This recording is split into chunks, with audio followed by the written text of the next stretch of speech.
Sir ನನ್ನ ಹೆಸರು ಚಿನ್ನಪ್ಪ ಅಂದ್ಬಿಟ್ಟು, ಇವರು ನಮ್ಮ ಅಕ್ಕ ಮಾರವೆಂಕಟಮ್ಮ ಅಂದ್ಬಿಟ್ಟು ಇವ್ರ ಹೆಸರು. ನಾವು ನೆಲಮಂಗಲ ತಾಲೂಕು ದೊಡ್ಡಬೆಲೆ ವಿಲೇಜು, ಅಲ್ಲಿಂದ ನಾವು ಬಂದಿರೋದು.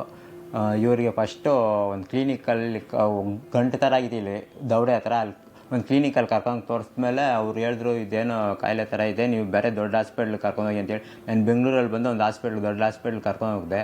ಆಗ ಅಲ್ಲಿ ಎಲ್ಲ ಸ್ಕ್ಯಾನಿಂಗ್ ಮಾಡಿ ಎಲ್ಲ ಚೆಕಪ್ ಮಾಡಾದ್ಮೇಲೆ ಅವ್ರಿಗೆ ಗೊತ್ತಾಯ್ತು ಇವ್ರು ಕ್ಯಾನ್ಸರ್ ಇದೆ ಅಂತ. ಅವ್ರು ಹೇಳಿದ್ರು ಕ್ಯಾನ್ಸರ್ ಕಾಯಿಲೆ ಇದೆ ಅಂತ. ಆಮೇಲೆ ಅವರು ಸರಿ ಇದಕ್ಕೆ ಆಪ್ರೇಷನ್ ಮಾಡಿದ್ರು. ಆಪ್ರೇಷನ್ ಮಾಡಾದ್ಮೇಲೆ ತಿರ್ಗಾ ರೇಡಿಯೇಷನ್ ಕೊಟ್ಟರು. ರೇಡಿಯೇಷನ್ ಆದಮೇಲೆ ಕೀಮೋ ಇಂಜೆಕ್ಷನ್ ಕೊಟ್ಟರು. ಆಮೇಲೆ ನೋಡಿದ್ರೆ ಇಲ್ಲಿ ಹಂಗೆ ಸ್ವಲ್ಪ ಸಣ್ಣದು ಹೋಲ್ಸ್ ಆಗ್ಬಿಟ್ಟು ಹಂಗೆ ಫುಲ್ಲು ಓಪನ್ ಆಗ್ಬಿಡ್ತು ಈ ಕಡೆ. ಓಪನ್ ಆದಮೇಲೆ ಆಮೇಲೆ ಡಾಕ್ಟ್ರ್ ಹತ್ರ ಹೋಗಿ ಕೇಳಿದ್ವಿ, ಸರ್ ಏನು ಹಿಂಗೆ ಆಗ್ಬಿಟ್ಟಿದೆ ಈ ಥರ ಆಗಿದೆ ಅಂತ ಹೇಳ್ತು. ಅವ್ರು ಹೇಳಿದ್ರು ಇಲ್ಲಪ್ಪ ಕಾಯಿಲೆ ಜಾಸ್ತಿ ಆಗ್ಬಿಟ್ಟಿದೆ, ಇದು ಕ್ಯಾನ್ಸರ್ ಕಾಯಿಲೆ, ಇದನ್ನು ಏನು ಮಾಡೋಕ್ಕಾಗಲ್ಲ, 1 ತಿಂಗಳು ಇಲ್ಲ 2 ತಿಂಗಳು ಅಷ್ಟೇ ಇರೋದು ಬದುಕೋದು ಅಂತೇಳ್ಬಿಟ್ಟು ನಮ್ಮ ಕೈಲಿ ಏನು ಮಾಡೋಕ್ಕಾಗಲ್ಲಪ್ಪ, ಕರ್ಕೊಂಡು ಹೋಗ್ಬಿಡಿ ಅಂತೇಳ್ಬಿಟ್ಟು ಕಳಿಸ್ಬಿಟ್ರು. ನಾವು ಸರಿ ಅಂತೇಳ್ಬಿಟ್ಟು ಬಂದು ಮನೆಯಲ್ಲಿ ಯೋಚನೆ ಮಾಡ್ಕೊಂಡು ಕೂತ್ಕೊಂಡ್ರೆ ಒಂದು ಸತಿ ಟಿ ವಿ ಹಾಕಿದೆ. ಟಿ ವಿ ಪ್ರೋಗ್ರಾಮಲ್ಲಿ ಅಜಯ್ ಸಾರದ್ದು ಪ್ರೋಗ್ರಾಮ್ ಬರ್ತಾಯಿತ್ತು ಬೆಳಗ್ಗೆ ಟೈಮಲ್ಲಿ, ಚಂದನ ವಾಹಿನಿ ದೂರದರ್ಶನಲ್ಲಿ. ಅವಾಗ ಅವರು ಇದ್ರ ಬಗ್ಗೆ ಮಾತಾಡ್ತಾಯಿದ್ರು, ಈ ಕಾಯಿಲೆ ಎಲ್ಲ ಅವ್ರು ವಾಸಿ ಮಾಡಿರೋ ಬಗ್ಗೆ ಎಲ್ಲ ಹೇಳ್ತಾಯಿದ್ರು. ಅವಾಗ ನಾನು ಅವರು ದೂರದರ್ಶನಲ್ಲಿ ಒಂದು ಫೋನ್ ನಂಬರ್ ಕೇಳಿ ಅಜಯ್ ಸಾರ್ದು ಫೋನ್ ನಂಬರ್ ಇಸ್ಕೊಂಡು ಅಜಯ್ ಸಾರ್ ಫೋನ್ ಮಾಡಿಬಿಟ್ಟು ಆಮೇಲೆ ಅವರು ಚೈತ್ರ ಮೇಡಮ್ ಅವ್ರದ್ದು ಫೋನ್ ನಂಬರ್ ಕೊಟ್ಟರು. ಅವಾಗ ಅವರು ಮಂಗಳವಾರ ಟೈಮಲ್ಲಿ ಅವ್ರದ್ದು ಯಾವಾಗೂ ಇರುತ್ತೆ ಅವ್ರದ್ದು ಕ್ಲಿನಿಕ್ಕು, ಅವಾಗ ಆ ಟೈಮಲ್ಲಿ ಬರೋಕ್ಕೆ ಹೇಳಿದರು. ಮಂಗಳವಾರ ಟೈಮಲ್ಲಿ ಅವಾಗ ಒಂದು ದಿವಸ ಮಂಗಳವಾರ ಟೈಮಿಗೆ ಡೇಟ್ ಕೊಟ್ಟಿದ್ರು. ಆ ಡೇಟಿಗೆ ಬಂದು ತೋರಿಸಿದ್ರೆ ಅವ್ರು ನೋಡಿಬಿಟ್ಟು ಇದು ಫುಲ್ ಓಪನ್ ಆಗ್ಬಿಟ್ಟಿತ್ತು. ನೋಡಿಬಿಟ್ಟು ಅವರು ಆಮೇಲೆ ಅಜಯ್ ಸಾರ್ ಅವರು ಟೀಮು ಒಂದು 15 ಜನ ಡಾಕ್ಟ್ರುಗಳಿದ್ದರು, ಎಲ್ಲರನ್ನೂ ಕರೆಸ್ಬಿಟ್ಟು ಇದೆಲ್ಲ ತೋರಿಸಿದ್ರು. ಆವಾಗ ವಿಶಾಲ್ ರಾವ್ ಸಾರನ್ನು ಅವರು ಡಾಕ್ಟ್ರು ಇದನ್ನು ನೋಡಿಬಿಟ್ಟು ಇದನ್ನು ನಾನು ಆಪ್ರೇಷನ್ ಮಾಡ್ತೀನಿ ಅಂತೇಳಿ ಅವ್ರ ಟೀಮು ಎಲ್ಲ ಒಂದು 15 ಡಾಕ್ಟ್ರುಗಳು ಅವ್ರ ಜೊತೆ ಇದ್ದ ಟೀಮ್ಗಳು ಎಲ್ಲ ಸೇರಿಕೊಂಡು ಒಂದು 15 ಡಾಕ್ಟ್ರು ನಾವು ಇದು ಮಾಡ್ತೀನಿ ಅಂತ ಹೇಳ್ಬಿಟ್ಟು ಆಪ್ರೇಷನ್ ಮಾಡಿದ್ರು. ಆಪ್ರೇಷನ್ ಮಾಡಾದ್ಮೇಲೆ ಅದು ಫುಲ್ಲು ಕ್ಲಿಯರಾಗಿ ಅದು ಏನೇನಿತ್ತು ಎಲ್ಲ ಕ್ಲಿಯರಾಗಿ ತೆಗೆದ್ಬಿಟ್ಟು ಆಮೇಲೆ ಅದೆಲ್ಲ ತೆಗೆದ್ಬಿಟ್ಟು ಆಪ್ರೇಷನ್ ಮಾಡಿದ್ರು. ಅದಾದಮೇಲೆ ತೊಡೆಯಿಂದ ತೆಗ್ದು ಬೇರೆ ಮಾಂಸ ತೆಗ್ದು ಹಾಕಿದ್ರು. ಅದು ಪ್ರಶಾಂತ್ ಪುರಾಣಿಕ್ ಅವರು ಪ್ಲಾಸ್ಟಿಕ್ ಸರ್ಜರಿ ಡಿಪಾರ್ಟ್ಮೆಂಟಿಂದ ಅವರು ಮಾಡಿ ಕ್ಲೀನಾಗಿ ಮಾಡಿ ಅದನ್ನು ಜೋಡಿಸಿದ್ರು, ಕ್ಲೀನಾಗಿ ಇವಾಗ ಅಂಟಿಸಿದ್ರು. ಅದಾದಮೇಲೆಲ್ಲ ಇದಾದಮೇಲೆಲ್ಲ ಹಾಸ್ಪಿಟ್ಲಲ್ಲಿ ತುಂಬ ಚೆನ್ನಾಗಿ ನೋಡಿಕೊಂಡ್ರು ನಮ್ಮನ್ನು. 3 ತಿಂಗಳು ಅದೇ ಹಾಸ್ಪಿಟ್ಲಲ್ಲೇ ಟ್ರೀಟ್ಮೆಂಟ್ ಕೊಟ್ಟರು. 3 ತಿಂಗಳು ಎಲ್ಲ ಡಾಕ್ಟ್ರಿಂದ ಹಿಡಿದು ಎಲ್ಲ ನರ್ಸಿಂದ ಹಿಡಿದು ಡಾಕ್ಟ್ರುಗಳು, ದೊಡ್ಡ ಡಾಕ್ಟ್ರುಗಳು ಫುಲ್ಲು 15 ಜನ ಡಾಕ್ಟ್ರುಗಳು ಆಮೇಲೆ ಎಲ್ಲ ನೋಡ್ಕೊಂಡು ಚೆಂದಾಗಿ ಕ್ಲಿಯರಾಗಿ ನೋಡಿಕೊಂಡು ಚೆಂದಾಗಿ ಕ್ಲಿಯರ್ ಮಾಡಿಬಿಟ್ಟು ನಮಗೆ ಕಳಿಸಿರೋ. 4 ವರ್ಷ ಆಗಿದೆ ಈ ಥರ ಆಗಿ, ಇದುವರೆಗೂ ಏನು ಕಾಯಿಲೆ ಬಂದಿಲ್ಲ.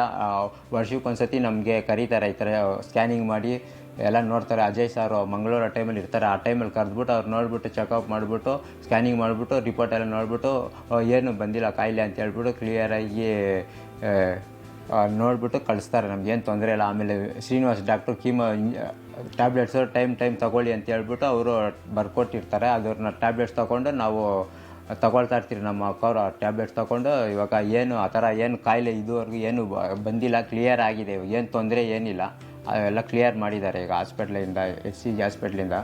ನಾವು ತುಂಬ ಬಡವರು, ನಾನು ಹ್ಯಾಂಡಿಕ್ರಾಫ್ಟು, ನನ್ನ ಕೈಲಿ ಏನು ಮಾಡೋಕ್ಕಾಗಲ್ಲ ಕೆಲಸ ಕಾರ್ಯಗಳು. ಇವರು ನಮ್ಮ ಅಕ್ಕ ನಾನೇ ಇವ್ರನ್ನ ನೋಡ್ಕೊಬೇಕಾಗಿರೋದು. ಇವ್ರು ಬೇರೆ ಯಾರೂ ಇಲ್ಲ, ನಾನು ಬಿಟ್ಟರೆ ಇವ್ರು ಯಾರು ನೋಡ್ಕೊಳ್ಳೋರು ಯಾರೂ ಇಲ್ಲ, ನಾನೇ ನೋಡ್ಕೊಳ್ಳೋದು. ಇಲ್ಲಿ ಹಾಸ್ಪಿಟ್ಲಲ್ಲಿ ನಮಗೆ ಈ ಥರ ಕಷ್ಟ ನಾನು ಹೇಳಿದೆ, ಈ ಥರ ಸರ್ ನನಗೇನಿಲ್ಲ, ನಾವು ಕೈಲಿ ದುಡ್ಡಿಲ್ಲ, ನಾವು ದುಡಿಯೋಕ್ಕೆ ಶಕ್ತಿ ಇಲ್ಲ, ದುಡ್ಡು ಕಟ್ಟೋ ಅಷ್ಟು ಶಕ್ತಿ ಇಲ್ಲ ಅಂತ ಹೇಳಿದ್ಕ ಅಜಯ್ ಸರ್ ಅವರು ಅವ್ರ ಫೌಂಡೇಶನ್ ಮುಖಾಂತರ ನಮಗೆ ಸಹಾಯ ಮಾಡಿದ್ರು. ಅವರೆಲ್ಲ ಕ್ಲಿಯರಾಗಿ ನಮ್ಗೆ ಏನು ₹1 ದುಡ್ಡು ತೊಗೊಳ್ದಿರ ಕ್ಲಿಯರ್ ಟ್ರೀಟ್ಮೆಂಟ್ ಕೊಟ್ಟು ಎಲ್ಲ ಅವ್ರ ಫೌಂಡೇಶನ್ ಕಡೆಯಿಂದ ನಮಗೆ ತುಂಬ ಉಪಕಾರ ಮಾಡಿ ನಮಗೆ ಕ್ಲಿಯರಾಗಿ ಹಾಸ್ಪಿಟ್ಲಿಂದ ಒಳ್ಳೆಯ ಟ್ರೀಟ್ಮೆಂಟ್ ಕೊಟ್ಟು ನಮಗೆ ಕ್ಲಿಯರಾಗಿ ವಾಸಿ ಮಾಡಿ ಕಳಿಸಿದ್ದಾರೆ. ಅವಾಗವಾಗ ಕರೀತಾ ಇರ್ತಾರೆ, ಸ್ಕ್ಯಾನಿಂಗ್ ಮಾಡಿಸುತ್ತಾರೆ, ನೋಡ್ತಾರೆ, ಚೆಕಪ್ ಮಾಡ್ತಾರೆ. ನೋಡಿಬಿಟ್ಟು 4 ವರ್ಷ ಆಗಿದೆ, 2019ರಲ್ಲಿ ಆಗಿತ್ತು. ಇದುವರೆಗೂ ಕ್ಲಿಯರಾಗಿ ಏನು ತೊಂದರೆ ಇಲ್ದಿರ, ಏನು ಕಾಯಿಲೆ ಏನು ಇಲ್ದಿರ ಕ್ಲಿಯರಾಗಿ ಇದ್ದಾರೆ. ಈಗ ಏನು ತೊಂದರೆ ಏನಿಲ್ಲ ಅವ್ರಿಗೆ, ತುಂಬ ಚೆನ್ನಾಗಿ ಇದ್ದಾರೆ. ಇವಾಗ ಏನು ತೊಂದರೆ ಕಾಯಿಲೆ ಇದುವರೆಗೂ ಏನೂ ಇಲ್ಲ ಅವ್ರಿಗೆ, ಚೆನ್ನಾಗಿದೆ ಕಾಯಿಲೆ, ಕ್ಲಿಯರಾಗಿದ್ದಾರೆ, ಏನು ತೊಂದರೆ ಏನಿಲ್ಲ. ಅದಕ್ಕೆ ನಾವು ಈ ಹಾಸ್ಪಿಟ್ಲ್ ಅಜಯ್ ಸಾರ್ಗೆ ಮತ್ತು ಅವರ ಟೀಮ್ ಇದ್ದವ್ರಿಗೆ 15 ಜನ ಡಾಕ್ಟ್ರುಗಳಿಗೆ ಎಲ್ಲರಿಗೂ ನಾವು ಧನ್ಯವಾದ ಹೇಳಬೇಕು. ಅದಕ್ಕೋಸ್ಕರ ನಾವು ಧನ್ಯವಾದ ಹೇಳೋಕ್ಕೆ, ಥ್ಯಾಂಕ್ಸ್ ಹೇಳೋಕ್ಕೆ ನಾವು ಇಲ್ಲಿ ಬಂದು ನಾವು ತುಂಬ ಧನ್ಯವಾದ ಹೇಳೋಕ್ಕೋಸ್ಕರ ನಾವು ಈ ಪ್ರೋಗ್ರಾಮ್ ಕೊಟ್ಟಿದ್ದೀರಿ ಸರ್. ನಮಗೆ ತುಂಬ ಸಂತೋಷ ಆಗಿದೆ ಸರ್. ಅವರು ನಮಗೆ ಟ್ರೀಟ್ಮೆಂಟ್ ಕೊಟ್ಟು ಅವರು ಚೆನ್ನಾಗಿ ನಮ್ಮನ್ನು ಅಷ್ಟು ಚೆನ್ನಾಗಿ ನೋಡ್ಕೊಂಡಿದ್ದಾರೆ, ಅಷ್ಟು ಕ್ಲಿಯರಾಗಿ ನಮಗೆ ಟ್ರೀಟ್ಮೆಂಟ್ ಕೊಟ್ಟಿದ್ದಾರೆ. ಏನು ಇವಾಗ ಇದುವರೆಗೂ ಏನು ತೊಂದರೆ ಆಗಿಲ್ಲ, ಏನು ಇಲ್ಲ, ಫುಲ್ ಕ್ಲಿಯರಾಗಿದೆ ಇವಾಗ. ಅವ್ರಿಗೇನು ಕಾಯಿಲೆನೂ ಇದುವರೆಗೂ ಬಂದಿಲ್ಲ, ಚೆನ್ನಾಗಿದ್ದಾರೆ ಈಗ, ಏನು ತೊಂದರೆ ಏನಿಲ್ಲ. ತುಂಬ ಚೆನ್ನಾಗಿ ನಮ್ಗೆ ಟ್ರೀಟ್ಮೆಂಟ್ ಕೊಟ್ಟಿದ್ದಾರೆ ಇಲ್ಲಿ, ಚೆನ್ನಾಗಿ ನೋಡ್ಕೊಂಡಿದ್ದಾರೆ ನನಗೆ.